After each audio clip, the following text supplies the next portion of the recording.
datang juga dan Mas Indra pun tidak datang. Seperti apa Kak Sinta? Kesepakatan sedikit. Ya, terima kasih buat teman-teman ya, mungkin dari kemarin-kemarin bukan saya nggak mau menemui teman-teman ya kan, hari ini saya lanjut hadir tapi ternyata Mas Indra nggak datang, jadi diundur lagi ya Pak ya, diundur 1 minggu ke depan karena sekarang kalau itu urusannya Pak Semen. Bang, pihak sana tidak hadir berarti ini proses sidangnya akan berlarut atau ada kemungkinan lebih cepat? Ya, yang pasti tadi ditekankan oleh majelis hakim bahwa seharusnya hari ini para pihak tergugat maupun penggugat hadir. Karena ini adalah satu agenda yang penting yang tidak boleh dilalui tanpa adanya mediasi. Ya, namun demikian tadi kuasa hukum daripada Indra sudah menyampaikan apa alasannya kenapa tidak hadir. Apa Bang alasannya? Padahal tadi kuasa hukum menyampaikan di dalam muka persidangan, kuasa hukum sudah menyampaikan bahwa wajib hukumnya Indra hadir hari ini. Alasannya tidak hadir apa Bang ya? Mungkin bisa ditanyakan langsung ya, karena itu bukan kapasitas saya untuk menjawab. Tanyakan langsung sama kuasa hukum.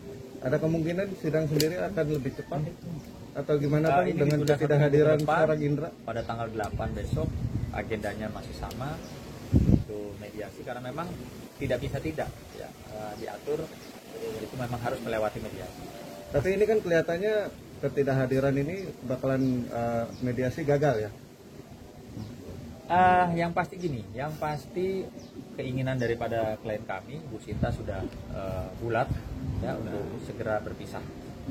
Dan dalam hal ini juga kita berkomunikasi saya dengan kuasa hukumnya bahwa tidak perlu kita ribut membuka aib ya, karena kalau mau buka-bukaan terlalu banyak, bahkan seperti yang saya katakan sebelumnya banyak juga akan bisa kita ambil, kita tarik ke ranah pidana, sehingga saya katakan, Bu Sinta katakan juga sekali lagi, tolong sampaikan ke Indra ya, nggak perlu ya, tidak perlu ribut atau tidak perlu melakukan hal-hal yang tidak semestinya.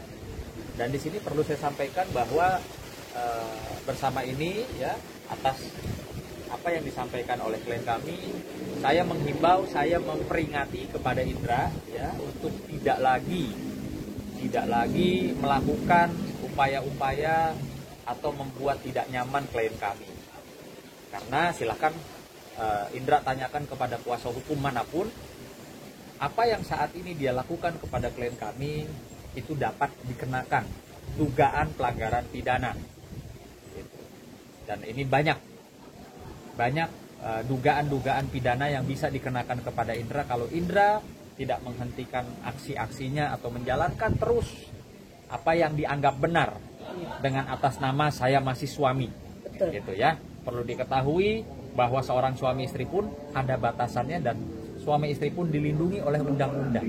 Jadi tidak bisa serta-merta saya masih suami, saya masih punya hak, saya boleh begini, boleh begitu. Jangan salah. Silakan tanyakan sama kuasa hukumnya atau silakan tanyakan pada pakar hukum. Ada batasan-batasan yang dimana ketika dia melampaui batas itu, maka klien kami dapat melakukan upaya hukum, melaporkan secara dugaan pidana. Aksi apa tuh Bang? Ya, nggak perlu saya sampaikan, tapi ini merupakan satu peringatan juga bahwa tolong kita berpisahnya baik-baik, sesuai dengan keinginan klien saya, tidak perlu saling membuka atau tidak perlu sampai ada laporan-laporan pidana, gitu ya. Berarti adanya teror atau gimana Bang? Nanti kita bahas karena kami masih menanti supaya pihak dari Indra pun sadar bahwa apa yang dilakukan selama dalam proses gugatan cerai ini, dia melakukan hal-hal yang dapat kita kategorikan melanggar pidana dan tidak cuma satu. Membuat saya nggak nyaman ya, Pak ya. Itu membuat Ibu Sinta tidak nyaman, membuat Ibu merasa terpaksa. Ingat, hati-hati. Ya, saya peringatkan hati-hati. Mungkin apa sih alasan yang kepengen kalau bisa gitu? Ya pastinya ada prinsip-prinsip dan hal-hal yang memang sudah tidak bisa untuk dilanjut, tidak bisa ditoleransi. Mbak Sinta, untuk wajahnya terlihat sangat kecewa dari keluar dari sidang. Apa sih yang membuat semakin kecewa lagi? Ya pastinya saya kecewa, pengennya saya cepat selesai sih, pengen cepat lepas lah dari dia gitu.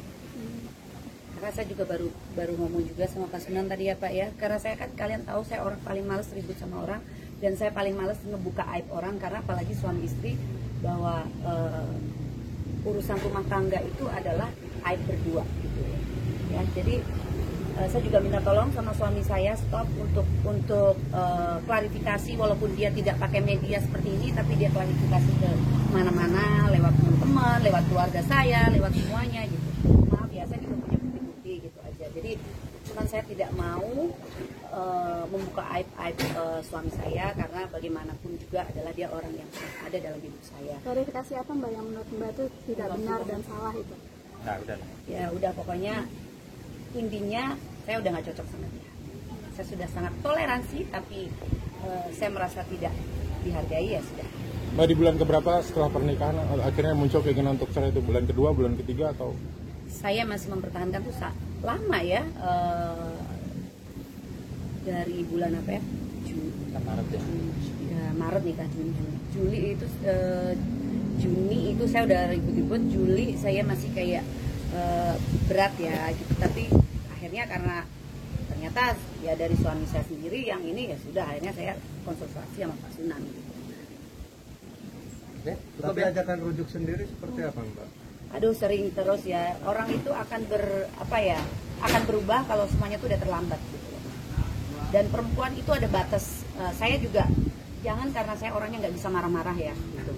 Karena semua manusia bisa marah, tapi nggak perlu marah-marah gitu. Karena saya takut gitu ya. Saya takut marah-marah sama dia tuh takutnya menjadikan alat untuk dia. Jadi saya tetap menghargai, walaupun bagaimanapun saya masih memang suami istri kan. Jadi saya bahasanya pun saya masih atur halus, karena saya nggak mau bicara kasar, dan memang saya dididik dari keluarga saya. Walaupun saya orang kampung, tapi saya bukan orang kampungan yang harus menyelesaikan masalah dengan marah-marah. Berarti benar kasar nggak sih Mbak? Kasar nggak sih Mbak? Sifat kasarnya yang Mbak Citra nggak terima itu benar nggak sih Mbak? Itu nanti ya. Tapi memang temperamental ya sosok Indra. Nanti ya itu ya. Nah, kan termasuk menjalankan Karena kan ada visum segala. Kenapa? Termasuk menjalankan pernikahan yang cukup singkat seperti apa? Ya itulah kesalahan saya ya, yang mungkin saya bucin ya, buat ngambil keputusan yang tidak mendengarkan kata keluarga, kata teman-teman, kata siapapun.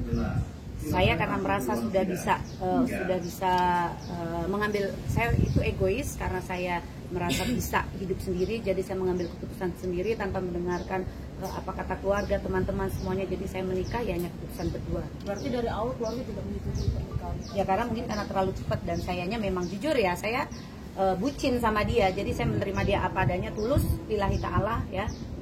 Waktu itu. Waktu itu. Kalau sekarang? Ya karena berjalannya waktu ya ada hal-hal yang terus, maaf ya, saya sudah sangat tulus. Dan kalau kita sebagai perempuan sudah tidak nyaman, dan suami itu adalah pasangan, saya nyarinya kan teman hidup. Kalau dengan pasangan aja kita udah nggak nyaman, malah menjadi rasa kayak aduh aku harus hati-hati sama dia, harus gini-gini, takut ya buat apa gitu loh. Itu kan nggak, mumpung sekarang masih baru-baru, daripada terus-terusan gitu loh. Tapi ada rencana untuk mengembalikan barang-barang yang diberi? Barang-barang apa? Dari pihak Indra memberikan barang-barang, Loh. misalnya dibeliin baju, tas atau Apa? sepatu. Berarti Barang selama apa? ini nggak ada ya? Ya cuman seserahan waktu nikah aja. Saya kan juga nikah nggak minta apa-apa, nggak ribet-ribet kan. Saya mah justru nanya kok, kamu ada uang berapa? Saya karena saking cintanya sama dia, tulus saya kan. Karena saya juga orang pekerja, saya juga bisa mencukupi diri sendiri. Saya juga tulang punggung keluarga. Jadi maaf, saya kalau ada orang bilang karena saya materi, maaf ya, saya bukan mengejar materi dari Indra. Dan Indra pun tahu saya bahwa saya menikah sama Indra, kita mau grow up sama-sama. Tapi dalam perjalanan maaf, ya ada masalah-masalah, tapi tidak bisa terselesaikan sampai akhirnya kita harus berakhir di pengadilan. Berarti tidak ada barang satupun yang dibelikan Menafkahi, Ya, nafkah. menafkahi. Saya nggak menghilang-hilangkan. Memang ya apa yang saya nggak, dia menafkahi. Ya. Udah bisa rumah berapa lama? Pisah rumah itu sebenarnya saya dari ya sempet pisah rumah balik. Sebenarnya saya nggak pernah mengusir dia untuk keluar dari rumah saya. Tapi dia sendiri yang suka keluar balik lagi, keluar balik lagi. Ya akhirnya saya bilang kamu nggak capek kayak gitu. Itu awal-awal minggu awal-awal nikah loh. Gitu. Sekarang udah ini ya, udah masing-masing. Akhirnya udah masing-masing karena ya Banyak hal-hal yang memang ya sudah itu jadi rahasia saya sama suami saya lah ya. Bagaimanapun dia adalah orang yang pernah ada dalam hidup saya, rahasia dia juga ada rahasia saya juga sama dia. Udah berapa lama besar? Berapa ya? Sebulan ya berarti sekarang.